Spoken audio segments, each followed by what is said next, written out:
Welcome to Old New Borrowed Blue, the Blue Room podcast, where we talk about the things about Everton that we like most.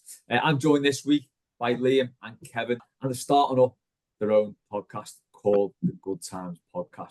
Liam, first, you want to just kick off and tell us a little bit about what you're doing? Yeah, Raj, well, first of all, long time listener, first time caller. Really nice to be on. I'm a big fan of the Blue Room. But doing my best Frank Lampard here. But seriously, the idea was something that Kev really came up with. And he rang me really excited one day. Me being paranoid, I was kind of half convinced it was a wind-up. But Kev assured me that it wasn't. And then, that was only a couple of weeks ago. And we're just looking to do something that is focusing on the past. So I'm going to let Kev talk a little bit about it, really, because he's the ideas man.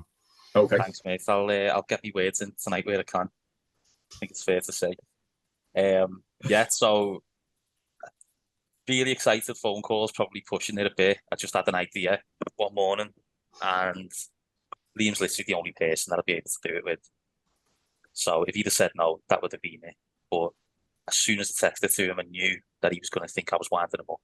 So the last couple of weeks, like, no matter how much work I've put into everything, he's been asking me, but he's also been asking around other people that we know, saying, is he winding me up?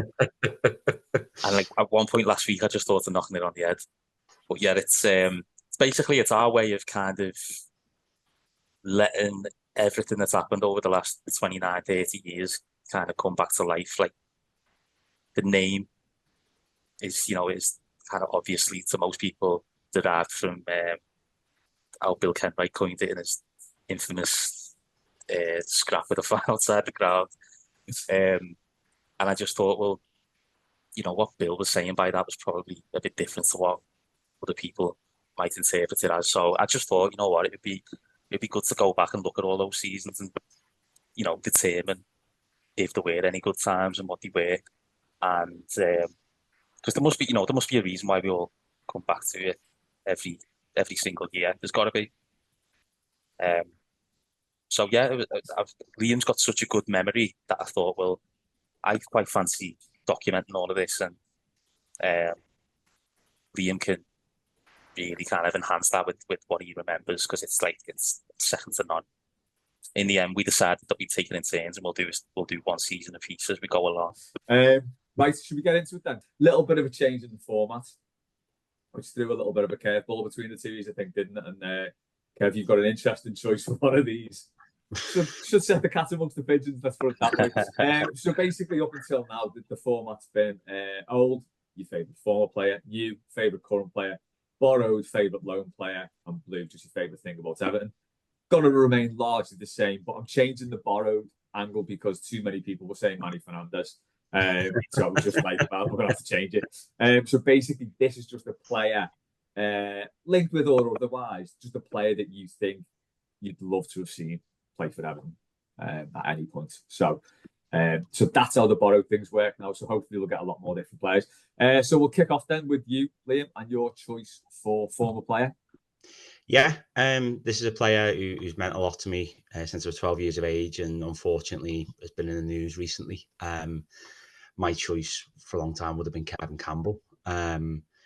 Just a brilliant player who, you did a lovely piece, you guys, on the weekend. It was really moving, and I loved him when he came in on loan, and we were on our knees, weren't we? We were absolutely, we were pretty much gone. When he gets those 9 goals in 6 games, it really saved us. And I think it gets overlooked, although he did well in the loan period. He carried that on pretty much into the next season, a few seasons afterwards. He was always really reliable. He was a good player, and I think he's really enthusiastic. He really seemed to love being at Everton. I thought he was a cracking player, good lead. Obviously, a bit of a history maker, first black captain of the club, etc. But he's always just a player I really loved. So he was my automatic choice. But obviously, very sad at the weekend. Yeah, I think one thing about the weekend, what it showed was just like, people very rarely say bad words about people when they die, but there was just such an outpouring of like, he was such a great fella. From anyone who'd seen him play, I'd played with him, I'd spoken to him, but there's that video of him on Goodison Road getting absolutely mobbed, a good decade or so, or probably 20 years after he played for the club. So yeah, he was there for a couple of years, wasn't he? We signed him on loan 1999 after he had terrible time in Turkey with racism. So he just had to get out, which, was fair enough. And I think I said on that Kevin Campbell tribute thing we did, his headspace must have been a little bit, all over the shop coming in. And then you're coming into Everton, that wouldn't really help anyone, would it? He wanted to be there, didn't he? Because he said, he said on a few podcasts, his agent said, I've got 5 clubs. And then he went, the first club was Everton. He went, no, stop now. That's where I'm going. I'm going to Everton. Yeah, because I think he said, didn't he? He's one of those players who's, that's on interview with him saying he crossed paths with Everton quite a bit. And he knew before he went in how big the magnitude of the club was, how big the job was that he had to do.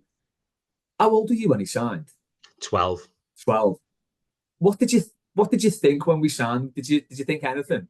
Or I knew he was. Obviously, I remember him. I really got into football around 94, 95, in particular, thinking, oh, it's great, this, isn't it? We win cups and all sorts. Yeah. I was born in 87 when we were league, and I started following when we won the cup. So a lot of it is my fault, but please do listen to our podcast.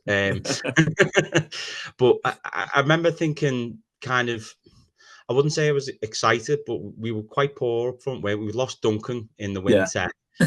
Bakayoko just wasn't working out. Jeffers and Cadamarchi had a little bit about them, but they were young. And I think it was just kind of like, see what happens. And his first 2 games doesn't really figure. Obviously, we lose both and then we're in the relegation zone. But as soon as he gets that brace against Coventry, I just think it wasn't just his goals. Like, you see his celebrations, everything, his smiles. Like he was really into it. I think the club kind of needed someone who was like leader that way. I was mascot for that Coventry game, Right, yeah. Always right. Yeah, I was right on the cusp of being too old and too tall to be a mascot. So it was then or never. But yeah, I had a kickabout in the warm up with Kev and Ollie Decor and Scott Kemmel. Oh, that's class. And people were like, "Why don't you go and have shots at the goalie?" And I was like, I just want to knock it about. I don't have shot. That's too much pressure. Yeah, that's class. Yeah, I remember thinking when he signed, because obviously he'd been a Forest and Arsenal that I'd known about, and it was a little bit underwhelming. It felt a bit like, okay, well, I don't think I don't know what he's done for many years. But when he came in, as you say, once he got those goals against Coventry, he was just like, yeah, this fella's brilliant. And there was that immediate thing with the fans where we clearly just buzzed off each other. So yeah, that's a really good choice for our player. I don't think we've had Kevin Campbell before, but yeah, really good. And as you say, the timing's a bit sad, but yeah, just a great player and a great fella. Kev, move on to yours. Your old player is? Mine's Gary Speed. So yeah, similar era to Liam. I've had favourite players at different times throughout the years. I just thought it meant more to me when I was around that age, and probably because it was such a fleeting time that we had him as well. He was only there for 18 months. Yeah. But I just thought he was boss. And yeah. That 96-97 season was the first one where I had the season ticket. And I do have vivid memories of that game. We were on the front row of the paddock, and I just remember the team looking really good. Newcastle were highly fancied for the league that year, and we battered them. And he looked really, really great. Just had Everton as a centre midfielder, and centre mid's always been the position where I've liked players the most. And there was something else about him. He just looked the part. His left foot. He quickly became the captain. Scored at Anfield. I just thought he was brilliant. I was gutted when he left. Yeah, I remember Gav Buckland said basically most people's favourite footballer, and I think this works for bands as well to a degree, like music and stuff. It's when you're sort of in your early mid-teens, that's when you kind of see players, and then you pick a player then, and they probably become your favourite player for life. And I guess for you lads a little bit younger than me, Gary Speed was he was of that era. But yeah, when we signed him, as you say, he just looked the part. Tall, handsome fella, toffee, centre mid, could score any type of goal, really. He was just fantastic. He was just a complete midfielder. And again, another one who's been taken from us too soon. But just talking about his ability on the pitch, he was absolutely brilliant for us. And it was another goal in one when he got sold, wasn't it? Yeah, I remember going to West Ham away, that weekend where he wasn't in the squad, and then he ends up going. And already the rumours had settled in about him, refusing to travel and wandering out, and the fans unfortunately turned against him. And it was a bit nasty for a while, wasn't it? Yeah. And it's a shame. It's a proper shame looking back at it, especially with Howard not being here now either. Just a sad situation, really. Yeah. He should have been our centre fielder and captain for like the next 5, 6, 7, 8 years. Yeah, it's just a massive victim of that whole where the arse just fell out of the club. The sort of the end of Joe Royle, like it was, you know, it always that sort of part in our history. It's always like it seemed like Joe Royle and Peter Johnson just couldn't sort it out between them because they didn't talk, and it feels like Joe Royle just like left like as a mistake. It was almost like he didn't want to go. It was like, well, I'll go then. I was like, okay, go. All right, then I will. And no one was really happy with it, but everyone just said, all right, I'll go then. And so it just that whole era feels like such a missed opportunity. And of course, in the midst of all that, we did have another European ban that wasn't our fault. So that was quite unlucky as well. Move on to current things now then. And we've got new players. So Liam, favourite current player is? Yeah, well, it's not the most stellar of Everton squads, but there's a few obviously really good players in there. We all love Jared Bamford, but he might be an Everton player by the time this goes out. So I've hedged my bets and gone for his centre half partner, James Tarkowski. Yeah, I think I think there was a big thing about Branthwaite not going to the Euros, and I don't think Tarkowski was ever in the conversation. But looking at it for me, the two of them should have gone. If you've got two centre halves and a goalkeeper who've kept more clean sheets than any other English sort of partnership in the league, and more than anyone except one club who finished second, that's that shouldn't be overlooked, and I think it has been, hasn't it?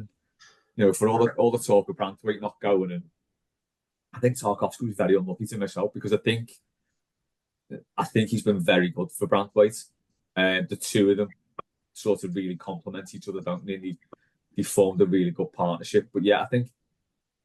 What did you think of Tarkowski when we signed him? Did you think he's coming in from Burnley, they've been relegated, or were you like, do you know what? He's exactly what we need. I just thought it was a really sensible piece of business, given some of the business we've done in the past 10 years or so.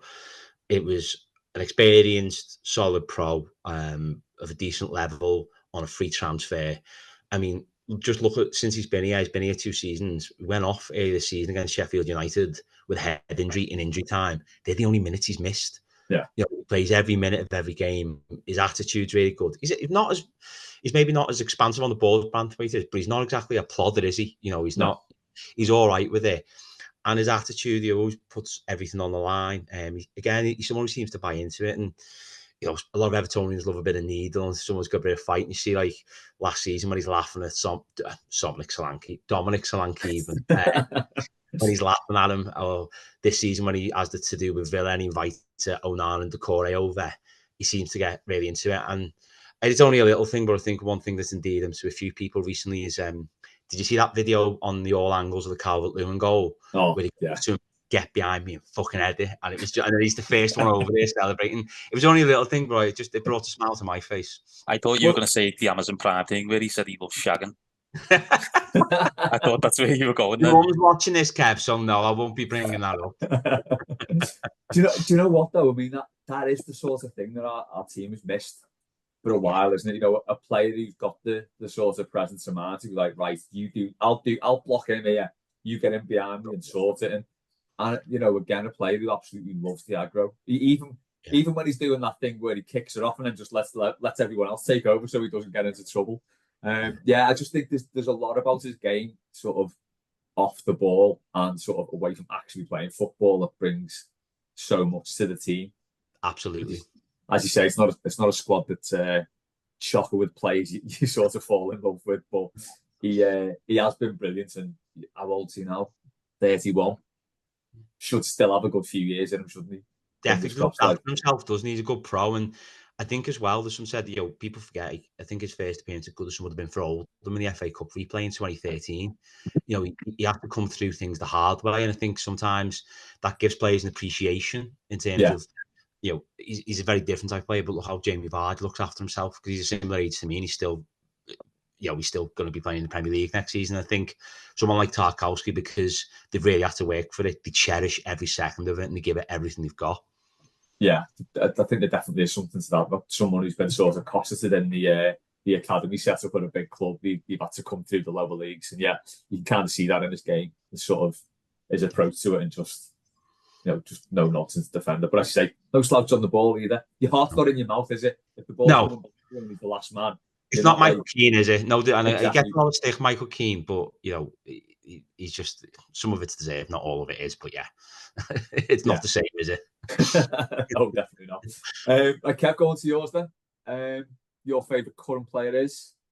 Well, it is Jared Brantwaite. So if this is going out on Thursday, then probably still stands. I don't think he's going to sign for Man United by then. But I've also gone with Idrissa Gana Gueye. I just think he's quietly pretty good. Yeah. And this isn't. Yeah, I don't like a lot of this current squad, to be honest. It's actually been harder than I thought it would be to pick my favourite. Could have picked Pickford, but there's just something about goalies where I'm like, no, I can't. It's got to be an outfield player. And I'm probably going back to the centre mid thing again. I just think that when all of our midfielders are on the game, he's the best one. And there's been pressure points at times in the last couple of seasons where he's stood up, and the last few weeks of this season he even got a few goals. The age he's getting at now, he had mad levels of energy when he first came. He hasn't quite got that anymore, but he still gets about, and I think he's actually better on the ball than a lot of people realise as well.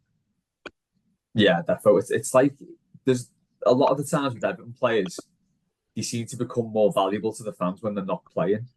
And it's sort of like when a player's out and you're like, we aren't half missing him. But I think he showed it when he came back after his injury, how much we missed him, because he does offer that sort of tireless energy. He'll break down moves and stuff, and no one else in that team offers that. And I think when he came back into the team, it did make a massive difference. But yeah, what did you think when we signed him back? I wasn't keen on the idea because I'm never really keen on players coming back because it very rarely works out. But I think he could be one of the ones that has done. I was sad with it because I thought he'll walk straight back into that team at the time. Frank Lampard's Everton team. There was a bit of a turnover in midfield there, wasn't there? And I thought, he's just someone dependable who's going to come in for a couple of years. So, yeah, I was quite happy with that one. I'm definitely happy with the 1 year extension. I think it was a no-brainer. Yeah, we needed that. I didn't realise he had that option, so I thought it was going to be a bit of a struggle. But yeah, it was good to get that done early, if nothing else. No brainer, isn't it? Because he's been so composed, and Kev touched upon some of the pressure points. Like he was excellent in the derby at Goodison just gone, but also I think went under the radar a bit against Bournemouth, a game that was really tense. He did not keep things calm. Yeah, he was like he was really, once he was dictating play such, but he just took the sting out of things, and that experience maybe something you don't realise that he's garnered whilst he's been away. And I think it's a real, he's been really good. It's a good choice by Kev. Yeah, and the job he does as well.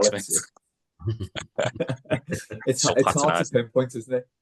When a player does that job, where he's doing the dirty stuff, basically, and he's not making the killer passes, or he's not. I mean, he scored one shot in 99 outside the box, so that's not bad. But he's not got that sort of flavour to his game. As you said, Kevin, he is better on the ball than he probably gives credit for, but he does the dirty stuff that you need in a team, but you don't necessarily always appreciate. So yeah, another good choice there, I think. We'll go on to borrowed. So just to refresh everyone's memory, this used to be your favourite player who came on loan to Everton. But because the pool was like a little bit shallower than I thought to change it. So we're going with just a player you'd have loved to have seen at Everton. So leave your choice.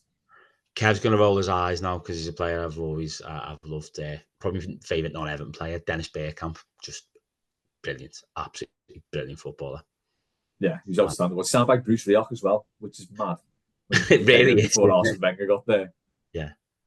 We were linked to him as well, weren't we? But obviously, it was someone we got in Chelsea because we missed out on Collymore. So I don't know how much there was in that. But I just think, particularly when you look at the area he played, we touched on the 90s and noughties, wasn't Everton team full of creativity. So he would have been a level above, but also like a perfect type of player to come in and get the team playing a bit more progressive football. He was just a joy to watch. And any who's followed me on Twitter, you'll probably see me retweeting compilations anytime a retro footy side puts on. I just thought he was a brilliant player, and always really liked him. Yeah, you kind of think if we had sort of parachuted them into that sort of 97, 98 squad, it would have been similar to like Peter Beardsley when he joined. Been worse. 90 squad. Been worse. Bergkamp and Spencer, imagine that. He's trying to John Spencer through. Putting those runs off John Spencer. But yeah, there was that thing Southall said, wasn't there, about when Beardsley came into the team, that he was basically that much better than everyone. He was playing the right pass, but no one was making the right run. Yeah. Kind of feel Bergkamp have done that at Everton a little bit. Almost certainly. I don't think he'd have stuck around. He'd got the first flight out. It was that bad. Yeah, that Arsenal team as well, or the Arsenal teams that he played in, were just outstanding. You say it's like you say, you know, probably your favourite non-Everton player. I think some of those Arsenal teams have got to be some of my favourite non-Everton teams, really, because they were just outstanding, weren't they? They were physical as well as Flair, though, weren't they? Because like you look at like Xavier and even Bergkamp to extent, he throw the elbow in. Like it must have been so hard to play against because they'll always outplay you. But if you want to have a scrap, they're like, yeah, go ahead then. Yeah. So, what do you do? Yeah, that's it. And they had like Perez and Petit as well in the middle, who could put it about as well. Very similar to that mid-80s Everton team, really, when you look at the sort of the skill involved and like the grafters in the middle and that. It was a perfectly balanced team. And definitely. Yeah, I think he just added that little bit of magic there, didn't he? There's no player quite like him. No. Yeah. Good stuff. Right, Kev. See, this is why the only reason I rolled me out. Sorry, just go back to Bergkamp. The only reason I rolled my eyes is because whenever Liam talks about him, it starts to feel like you're on Troop TV. Come on, that's unfair. That's unfair. Just talks about him a lot. You know, for someone who doesn't support Arsenal. Yeah. Personally, I don't see where he would have fit in with the Dogs of War. You know, could we have afforded a luxury player like him? I'd have probably gone for Cantona or Letitia if we were looking at someone in that mould, but there we go. A good pick, though, Liam. Cantona would have been good. Yeah, Cantona would have been good, especially with that Danker kit with the collar. Oh. Yeah, the collar been boss, wouldn't it? Just like, collars. Do you know, just like to go off on a bit of a tangent on Cantona, I think it was the goal he scored against Wimbledon where he chipped it, and a celebration, he just sort of turns around and goes, and say, how good am I? And it was just like, yeah, he is. Proper, are you not entertained in it? Like, are you not? Is this not enough for you? Yeah. Just like, yeah, proper showman. Incredible. Right, Kev, let's do this. Who's yours? Do you know? I'm just going to put it out there. I agree. To be fair, but go ahead. So yeah, this might be controversial, but I've gone with Robbie Fowler. No might about it. See, I don't share like some of the neuroses that Liam has. Like, I'm not afraid of thinking about these difficult thoughts and imagining, you know, an alternate timeline where it's the Everton scouts who find Fowler and he comes to our academy instead. Because, you know, his family were all Blues. Yeah. And he came into their team flying, scored loads of goals. He'd get like 25, 30 a season. And when I knew that he'd changed the rules for this, I was trying to think of a player that was from the city. And there's not that many, you know, that didn't end up playing for us, apart from the ones that played for Liverpool. But I just remember talking about, you know, Gary Speed and Duncan and players like from that era. He was so good for them, and I always like imagined what he'd be like up front with Dunk for us. I thought he'd been quality. So if we'd have had him instead of Liverpool, I'd be quite happy with that. Yeah, definitely. He was one of those players, wasn't he? He could score pretty much any type of goal. Yeah, he's good. Like, he was brilliant. He was like, you know, credit where it's due. Like, he was probably the most natural finisher I've ever seen. Yeah, I was looking into. And do you know what annoyed me as well? Is they had that horrible conveyor belt, didn't they? They probably went back.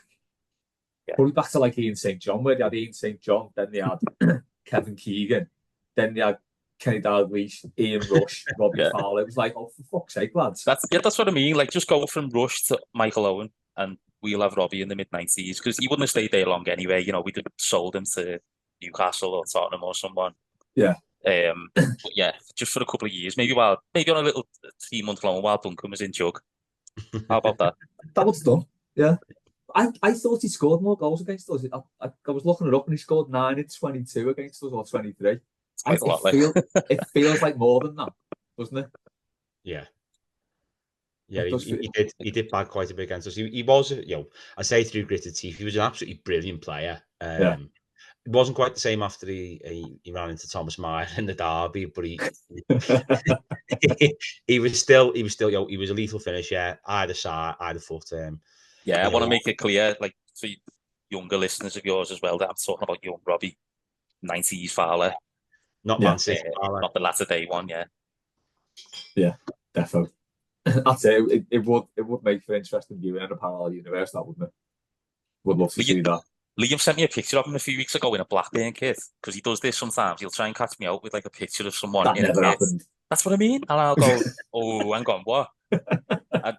I've only ever got him once, and it was a picture of Michael Keane in a Blackburn kit, and he'd been there on loan for a few months, and that's the only time I've ever, like, to be fair, I don't even try with Liam because his knowledge of, players' histories is that good.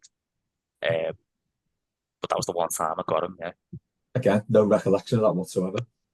I remember it because we went there in the League Cup and we got knocked out. I think Moyes ended up playing Rodwell on the wing in that neon kit in 08-09. So Ince was the manager and he beat him twice because he did his first day of the season as well. First day, it was 3-2 that one. Yeah. And he scored an offside goal in injury time, didn't he, from Andre Ayew? Yeah. Yeah, it was a bad one, that. But the League Cup game, remember, because it was midweek and I was there, and I don't remember anything about Fowler doing anything at Blackburn, but I just remember he came on and everyone was we had the entire end and everyone was just giving him pelters. He did get some stick, deservedly so, I think. Gave it back though, didn't he? Works both ways. Oh, God, yeah. Yeah, definitely. And do you know what? I hate it when fans kick off when players give them shit back. I know, man. Just got to take it. Giving it out. Just that one he did for Man City where he started like smacking his own head. That was that was funny. But you see people like actually like bursting blood vessels trying to get him. It's like it's got to work both ways. Yeah, it does bring out the worst in people a lot of the time. Football. Oh, so much. It really does. Right, we'll move on then finally to the blue section. So this is your favourite thing. Could be people, could be anything about the club. But your favourite thing about Everton. So Liam, I think you've got a couple here. Yeah. You got one and a couple of shots. Yeah. There's one who's like a former player I'm going to get on to. I didn't see play, but just want to give a big shout out to my dad, who for years and years pushed me to be an Evertonian. Didn't really take to it when I was 5 or 6, and then one day the penny dropped, and he used to say to me, "Mum, God, have you seen what he's like?" When I was about 9, 10, my mum was like, "Well, for years you wanted him to get into this, and you know what he's like. He's full on, so you reap what you sow." But going the match with my dad when I was a kid, some brilliant memories of some of my favourite times as a kid. And also there were periods when my dad couldn't go to the match when I was a kid, and my uncle Mike used to drive from Speke to Dovecot to pick me up and take me to the match. And when I first got my season ticket, my dad wasn't there. He took me every week without fail and really looked after me, and probably don't tell him thanks enough. So that I just wanted to give them both a shout out for both blessing me and cursing me as an Evertonian, because they definitely didn't. But in terms of famous blues, I've gone for Peter Reid because I just think he's brilliant. He really is. I think he's great. Yeah, he epitomises everything about that mid-80s Everton side, and just like he's just spot on his political views and just everything about him. It's just great, isn't it? Yeah. We were talking before about Kevin Campbell. He's another one who comes across just as a really good fella. Like you see him on social media. He's always got time of day for anyone who wants to speak to him.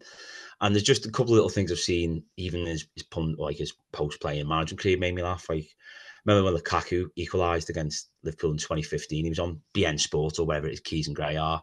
And this video went viral, and you see Gray giving it a bit of that in the studio, and Andy Cole's there. And Peter Reid's like, do you know when you celebrate a goal and you're not even happy, you're almost angry? And you're like shaking people, go, come on. And you see Peter Reid doing it, and Andy Cole's laughing his head off, and Peter Reid just like, they would have had to bleep everything he was saying, but he proper losing it. It's only like an equaliser, but I just love that sincerity and emotion. And there was a similar thing when, probably not something to be celebrated, when we stayed up against Palace. Obviously, it was an emotional night. And you see when Lampard goes into the director's box, he shakes hands with a couple of people. Peter Reid's about 5 down, and he just pushes past a load of people to give Lampard a hug because he's just that buzzing. Yeah. And again, he's sort of player that probably almost never played for the club. He was sort of, his career was sort of tailing off a bit when he was at Bolton. He had a bad injury.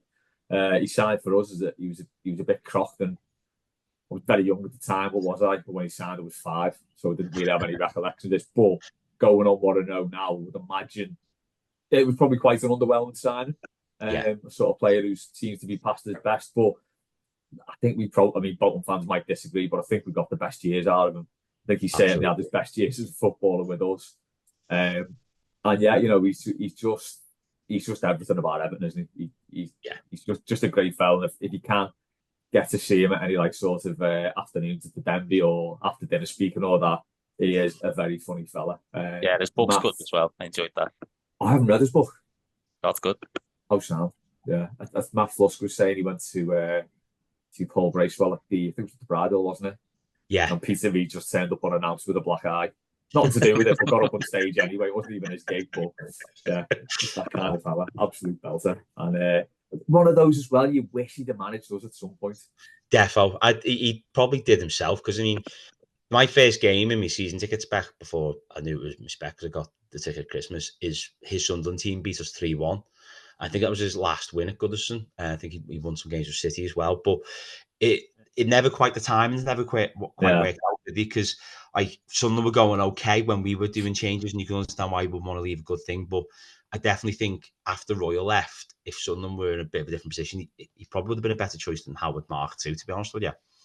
Oh yeah, definitely. I think that was definitely the time that the club should have gone all out to get him. Yeah. But instead, I don't know, Peter Johnson was probably worried about his DJ Studler's empire and Park Foods to think straight, but inexplicably went after Howard Kendall or Andy Gray.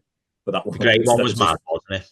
That was Howard Mark 3, by the way, Liam. Yeah, it was 3, yeah. I know you didn't start watching until you were 7 or 8, but just wanted to... Did I say Mark 2? Oh, yeah. I'll let it slip, because I know you know it's 3. So now it's on the record now. It's probably for the best of Peter, he didn't manage us as well. Can you imagine, the fans against him?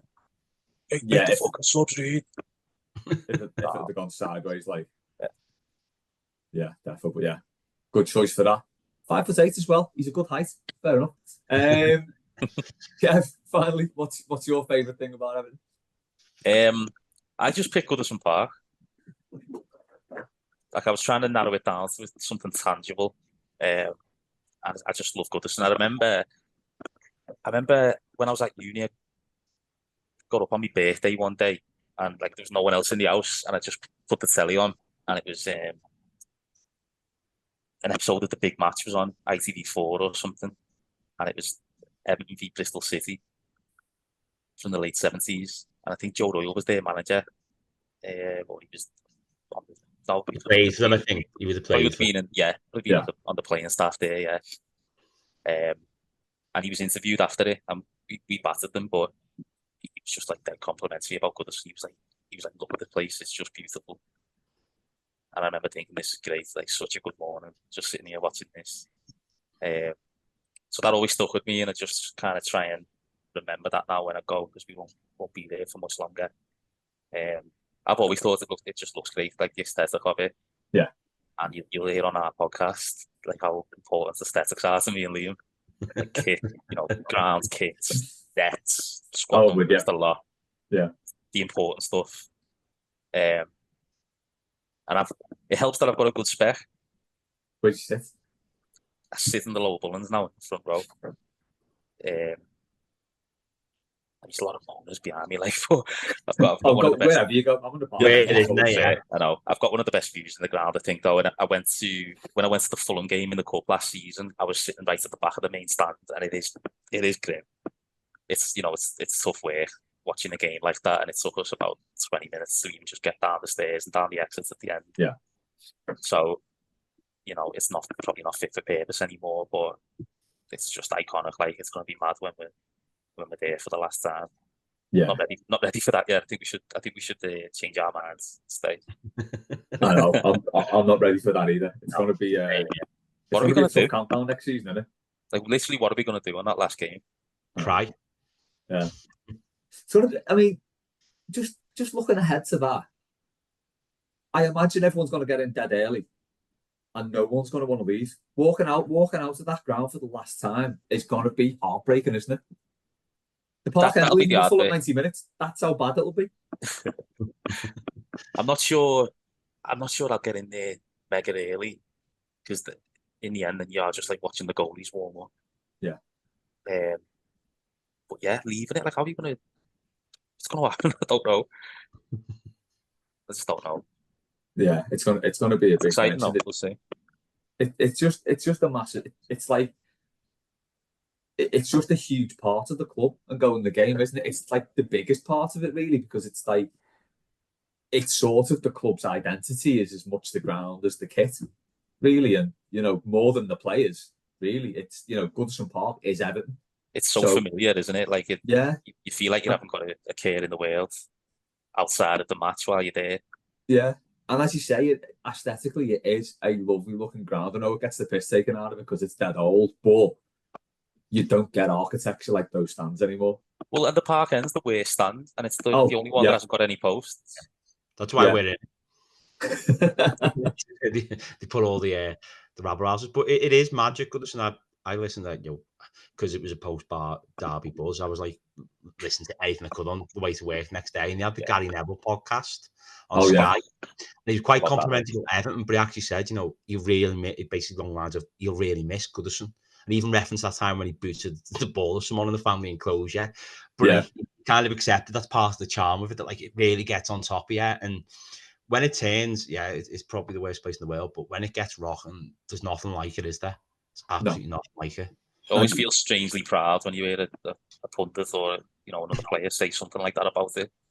Yeah, because that's what we want, isn't it? Just a campaign to make Goodison horrible again. That's all we want. We want a horrible every single game, but in the right way at the opposition, not ourselves. Like it can turn so easy. Yeah, it's a thin line, isn't it? But no, I think that's a great choice. It is. I'd say that's probably up there for most people. The Goodison, I can't imagine anyone doesn't like the ground because it's just everything, isn't it? And it is going to be heartbreaking when we leave. No, good stuff, lads. All good choices there. Enjoyed that. Do you want to just give us another quick rundown of what your podcast about, and what you reckon it'll be out and stuff like that? Yeah, so we're aiming to get it out sometime in July, aren't we? Like, as soon as possible, ideally for us. We were thinking with the Euros coming to a close just before the start of the season would be a good time to get it underway. We've already recorded the first episode. The next one is in production. Liam's made his notes, so looking forward to that one. So yeah, we recorded the first episode on Saturday, and we went for the 2017-18 season. And so that's it. That's an exclusive. That's a world exclusive deal. Nice one. The episode one. Reason I'll clip that for social. Thanks. The reason I picked it was I was worried about, like, we finally sit down. Have you seen that bit on Family Guy where Peter and his mates decide to form a band, and then there's a montage of them preparing for like 5 minutes, getting all, practicing everything, doing all the touring, and then they get on stage for the first gig, and they do the 1, 2, 3, and Peter goes, "Oh my God, we don't know any songs." That was what I was worried about. I was worried we wouldn't have anything to talk about. So I was like, all right, well, let's pick a season where it all just went haywire.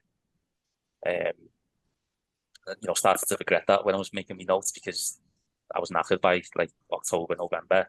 Yeah. There's a lot to cover there, but it was good fun, wasn't it? We talked about it for like a couple of hours on Saturday, and the format is one of us will kind of document the season from pre-season to the end, and then we'll discuss certain games, certain weird things that have happened, and our own personal stories from that particular season as well. So 17-18, the first one, coming soon. Sounds class. It was real fun. And, I think one of the memories that Kevin and I share, which we look back on fondly now, even though it wasn't a great night in Everton's history. We went to Lyon, and we travelled via Brussels to get to Lyon to watch Everton reserves get a bit of a chasing with Sigurdsson up front. But it was still a really funny trip. And I think for me, one of the reasons I'm looking forward to doing the podcast is around that time is when it started dawning on me that, I've always loved going to the game, but maybe just like the shared experiences with your friends and like listen to your podcast, that can sometimes be some of the better parts of it. especially when the Count of Monte Bisto gets the job in November, and takes credit for a miraculous relegation escape, which didn't really happen. But I don't want to spoil the episode too much. There's just so many things that happen from going the match and being a fan, and it feels like a shame to just kind of sign into history and never talk about them again. So it's a little bit like talking therapy for us. We're modern men, aren't we, Liam? You do, yeah. You know what? I felt like I had a little weight off. Yeah. Saturday lunchtime by the time we finished. I imagine there's loads of things as well you think of and you'd completely forgotten, and then you read something like, oh my god. Yeah. Especially that season. Yeah, there's a few of those. It's usually me. Liam's like pretty on top of everything that happens. I'll be like, hang on, what? Paul Lambert was managing Stoke. What are you talking about? Mad. Don't recall that either. Well, we left something out, didn't we, Kevin? We pride ourselves, like you'll see you'll hear when you listen to the pod. We're big on kits and that, and we lamented the kits for the season, but we somehow missed out that wonderful kit they wore in a pre-season friendly. And I've been kicking myself for days, like saying, Kev, can you put it in post edit, like just like some piece, like proper. Just have it in somewhere. How amazing is this kit? Because it was nice, but I might add it in, but just really obviously like it's an add-on. Yeah. Well, I mean that was the double collector's item, wasn't it? Of that wonderful kit and thingy scoring against Sevilla. Yeah, Sandro. What's his name? Sandro, yeah, scored. Double collector's item there. Yeah, good stuff. Cheers for that, lads. Look forward to hearing that. It does sound class. Nice one, Les. Well, we've got we're on Twitter and Instagram. It's at Good Times EFC Pod. So your listeners could give us a follow there. That'd be much appreciated. We will get the message out there. Cheers, Kev. Cheers, Liam. Looking forward to that. Thanks for your choices there. Thanks for coming on. Old Blue. We'll be back again soon.